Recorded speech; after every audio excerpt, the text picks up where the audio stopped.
আমি কাজ করে যাচ্ছি 16 সাল থেকে জেলা মহিলা দলে কাজ করছি। আমি 18 সালে জেলা মহিলা দলের ভাইস প্রেসিডেন্ট হিসাবে কাজ করছি এবং বাংলাদেশ হিন্দু বৌদ্ধ খ্রিস্টান কল্যাণ ফ্রন্টের সংখ্যালঘু সেক্টর নিয়ে কাজ করছি 2023 সাল থেকে।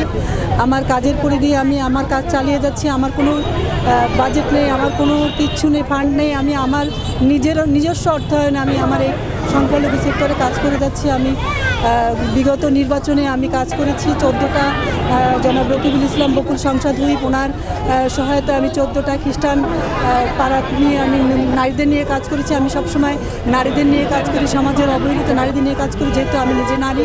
এখন আমি চাই যে আমার সংরক্ষিত নারী আসনে আমাকে মাননীয় প্রধানমন্ত্রী আপনি একটি জায়গা করে দেন। আমার আকুল আবেদন আপনার কাছে, আপনি আমার সাথে কথা বলেন। আমি আপনার সামনে যেতে চাই এবং আমি আমার সমস্ত কথা আপনার সাথে বলতে চাই। আমার সমস্ত মা বোনেরা রাজপথে দাঁড়িয়েছে আমার জন্য।